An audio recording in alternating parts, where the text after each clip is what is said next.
तो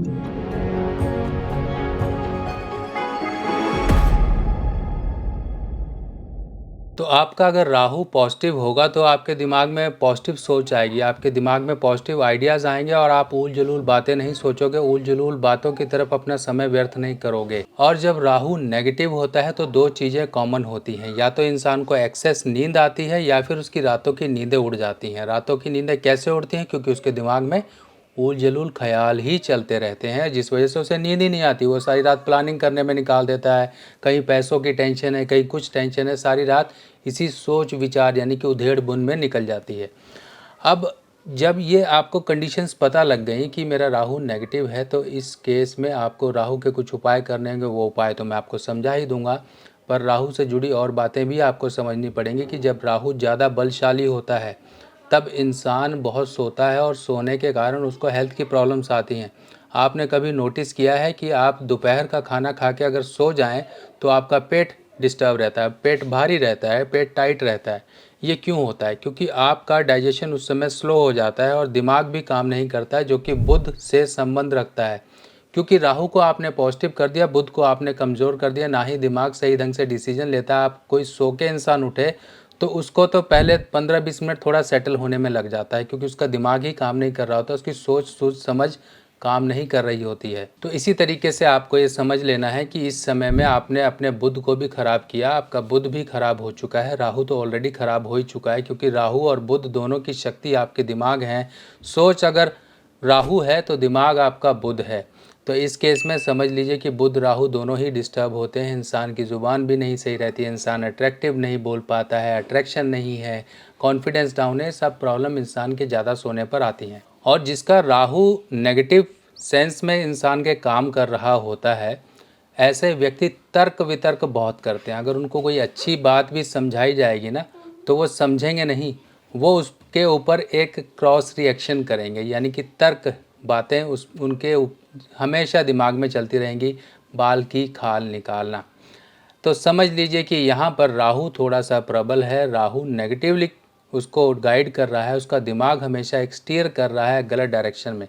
अब हमें राहु को यहाँ पर पॉजिटिव करना है, पर उससे पहले हमें प्रैक्टिकल कुछ अप्रोच, कुछ अपनी तरफ से कुछ ऐसे प्रयास भी करने पड़ेंगे, जिससे कि हम इन बुरी आदतों से निकलें। क्योंकि देखिए, जितना सोएंगे उतना ही खोएंगे। बाद में रिग्रेट करना, अफसोस मनाना, इसका कोई फ़ायदा नहीं है, क्योंकि हम अफसोस तो बहुत आसानी से बना लेते हैं, काम करने में हमारी ऐसी तैसी हो जाती है। तो ये समझ लीजिए कि हमें अपनी ऐसी तैसी करानी है। अगर आप आज अपनी ऐसी तैसी करा लेंगे, आज मेहनत कर लेंगे, तो कल को एंजॉय कर लेंगे। चलिए, एक कहावत याद आ गई, आपको उपाय से पहले थोड़ी सी बता देते हैं, थोड़ा मनोरंजन भी हो जाएगा। ये एक हरियाणा की कहानी है कि हरियाणा में बच्चा एक पढ़ता नहीं था, एग्ज़ाम का रिज़ल्ट आ गया तो पिताजी ने पूछा, बेटा रिज़ल्ट आया, बता तेरा क्या बना, क्या पास हुआ? कहता, पापा जी वो गांव का सरपंच था, उसका लड़का भी फेल हो गया। अच्छा अच्छा, और तेरा रिज़ल्ट क्या हुआ? अरे पापा जी वो जो हमारे कलेक्टर साहब थे ना, उनका लड़का भी फेल हो गया। अच्छा, अरे भाई उनसे हमें कुछ नहीं लेना, तू अपना रिज़ल्ट बता, तेरा क्या रिज़ल्ट आया? अच्छा पापा जी ऐसा है, जब वो फेल हो गए तो आप क्या डीसी लगे हुए हो, तुम्हारा भी लड़का फेल हो गया। यानी कि बच्चे ने देखिए किस तरीके से भूमिका बनाई और इस तरह से अपने रिज़ल्ट को उसने पेश किया। तो ऐसे बच्चे, कई बारी कुछ लोग ऐसे होते हैं, भूमिकाएं बनाते हैं, काम नहीं करना है, काम करते तो वो बच्चा पास हो जाता। इसी तरीके से आप भी अगर काम करते तो आज आप भूमिकाएं ही सिर्फ ना बनाते रह जाते। तो भूमिकाएं बनाना छोड़ दीजिए, प्रैक्टिकल अप्रोच पे काम करिए, ताकि आपके जीवन में सफलताएं आएँ। अब समझिए इसके उपाय क्या होंगे। जो राहु नेगेटिव है, इसको हम कैसे करेक्ट करेंगे, क्योंकि हमें देखिए उपाय भी करने हैं। अब राहु के आपको बुरे असर तो पता लग गया, उपाय भी समझने हैं। सबसे पहले तो आपको क्या करना है, मंगल को बलशाली करना है, यानी कि स्ट्रॉन्ग करना है, क्योंकि मंगल ही राहु को कंट्रोल करता है। ऐसे केस में ऐसे व्यक्ति जिनको भी लगता है कि मंगल कंट्रोल नहीं है, देखिए मंगल कंट्रोल के और भी रिएक्शन है, पर यहाँ पर राहु को कंट्रोल करने के लिए हम मंगल की शक्ति लेंगे। मंगल को पॉजिटिव करना है, मंगल बद हो जाता है ऐसे केस में, तभी राहु एक सीमाओं से बाहर निकलना शुरू हो जाता है। ऐसे केस में लाल सफ़ेद रंग का एक पत्थर, जो कि मैं अपनी वीडियोस में दिखाता रहता हूँ, ये देखिए लाल और सफ़ेद रंग का एक पत्थर होता है, जिसे सुलेमानी हकीक बोलते हैं। पर यह हकीक दुर्लभ प्रजाति का है, रेड एंड वाइट होता है, इसमें चंद्र मंगल दोनों का असर शामिल होता है।